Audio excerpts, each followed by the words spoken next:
The month of May for the Chicago Cubs was not only a disaster, it literally, hopefully, is the last bad month the Chicago Cubs have this season. Because if not, they could find themselves out of the postseason altogether.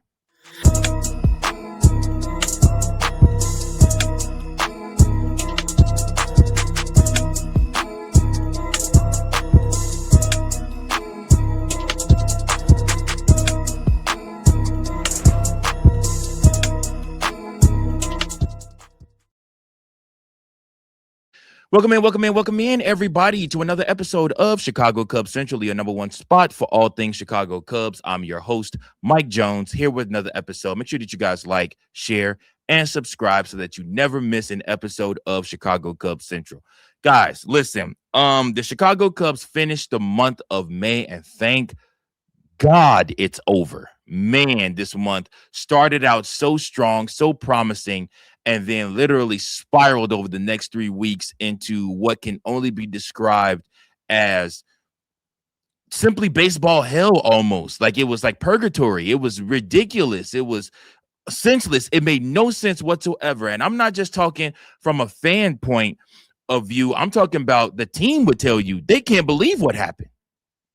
From the 10-game losing streak to dropping multiple series to, like I said, just finding yourself completely not playing competitive baseball, limping to the finish of May.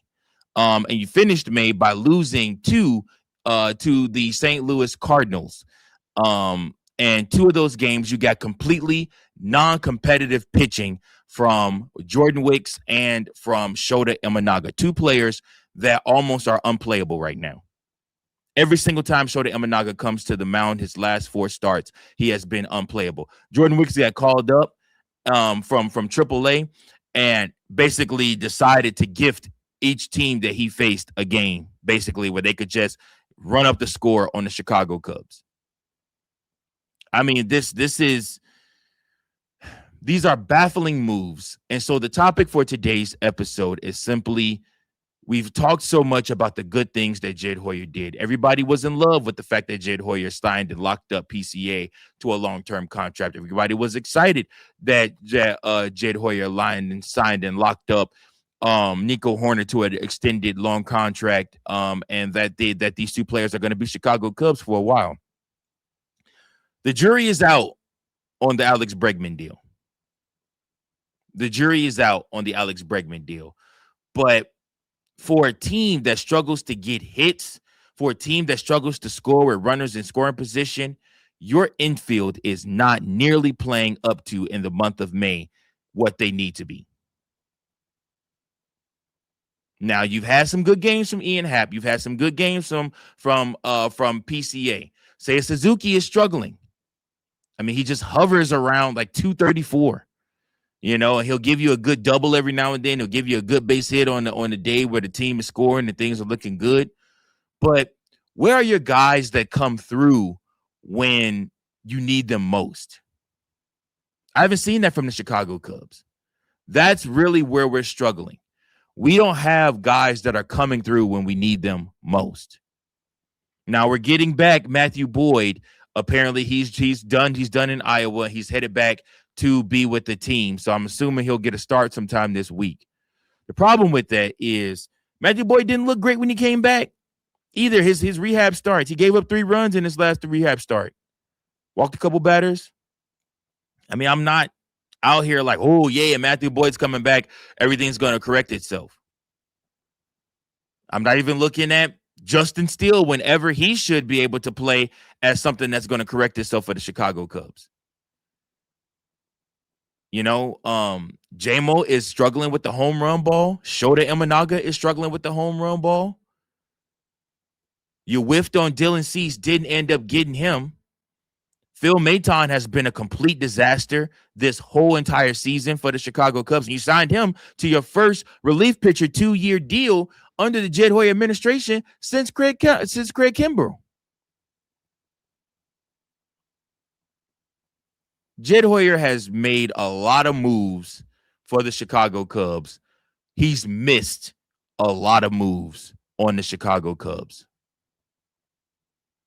Not signing Murakami is a miss. And I know everybody's going to say, well, you got Moises Ballesteros. Sure. But Moises Ballesteros ain't ready big league style yet, guys.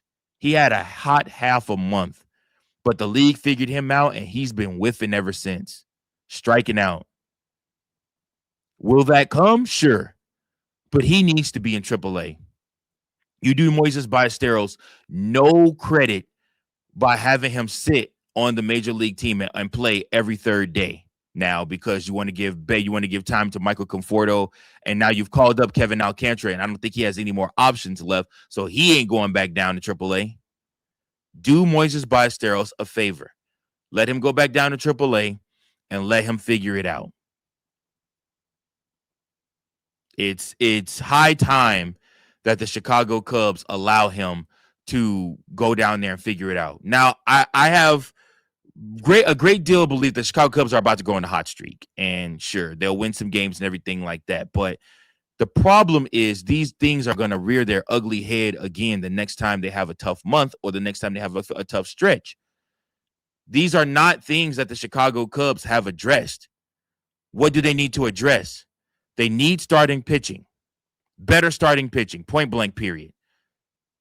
Shota Imanaga just is not going to cut it anymore. I'm sorry. They figured out the splitter. They figured out the fastball. He's sitting around 92, 93, and they're waiting on it, and they knock him out the park. We saw it again in St. Louis on Friday.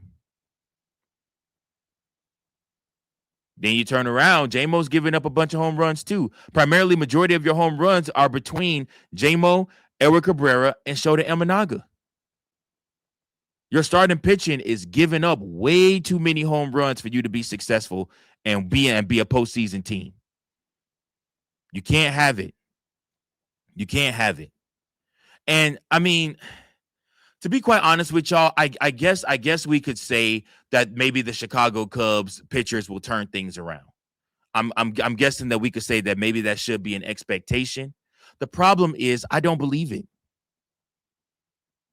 I don't believe it. I think J-Mo has a better shot at turning things around than Shota Imanaga does. Shota looks completely lost out there. Completely lost. Like he don't know whether he's coming or going. And it's just been a failure of a season for him. He looked great for the first month, half month. But the month of May revealed that the problems that he had last year are still there. And he's giving up the long ball at an extreme rate. And let me tell you guys something. It hasn't gotten hot yet at Wrigley with the wind blowing out. You don't want to send this dude up every fourth or fifth day in the summertime, the dog days of summer, where you got to watch him basically from July, August, and September give up 3 home runs every game. The Chicago Cubs, and specifically Jed Hoyer, have to do something. You have to. You cannot afford to go into the dog days of summer having 3 or 4 out of your 5 starting pitchers give up that many home runs. Jed Hoyer has missed. He missed on Dylan Cease. Dylan Cease is having an amazing season right now for the Toronto Blue Jays. He missed by not even offering a deal or looking at Murakami, who, before he got injured with his hamstring, was looking like he was going to be a part of the All-Star break, the home run derby for the All-Star break. It was going to be an All-Star this season for the American League.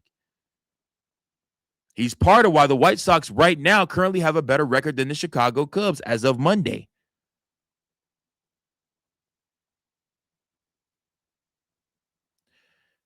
May revealed things to the Chicago Cubs. It revealed a lot. Now, do I expect Jed Hoyer to make adjustments? Sure.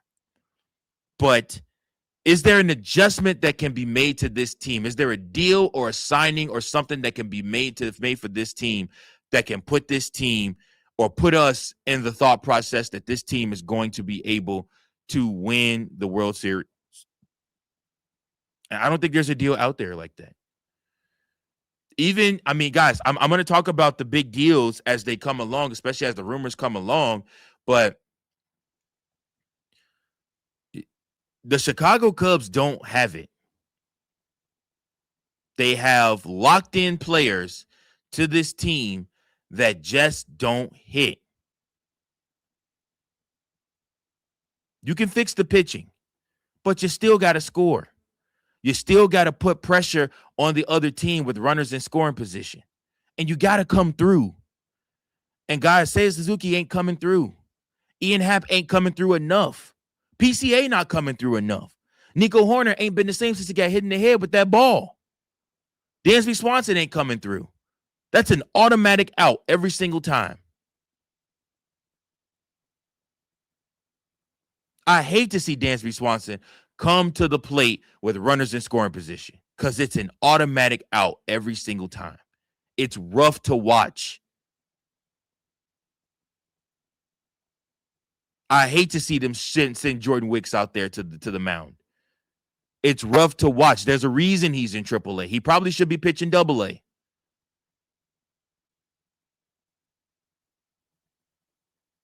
Same for, all like I said, I mean, same could be said for a lot of these guys. It's rough to watch right now. It's rough to watch Seiya Suzuki at the plate. It's rough to watch Michael Busch at the plate from time to time.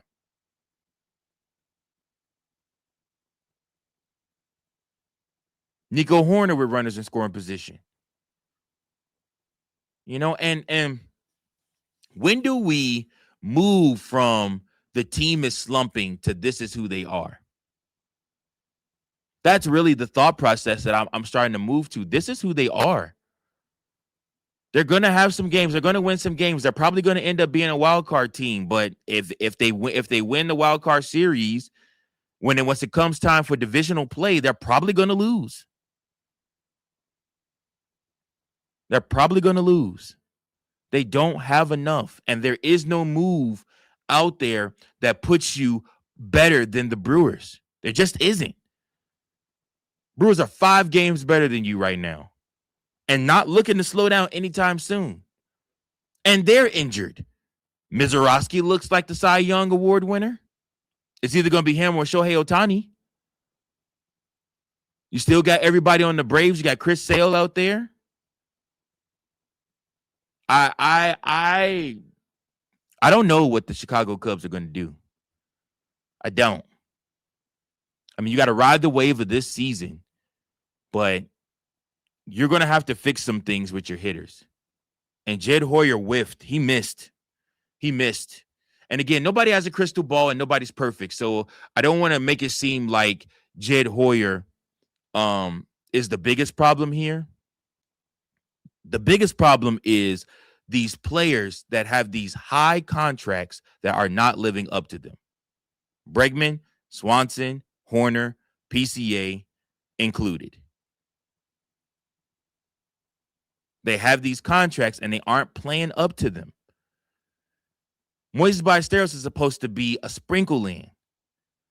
Carson Kelly is supposed to be a sprinkle in. Same with Miguel Amaya. Seiya Suzuki is supposed to be the best hitter, one of the best hitters in all of baseball. Yet, he can't hit the broad side of a barn.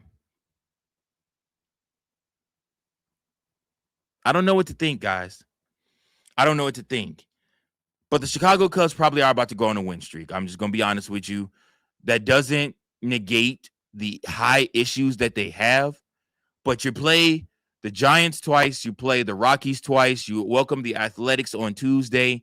There's an opportunity here for the Chicago Cubs to right the ship and really catch up to the Brewers, who are going to have a tougher schedule. St. Louis, who's going to have a tougher schedule than you. You got a couple weeks here where you can really, really put yourself back into a good spot. The problem is what happens once you start playing real competition again.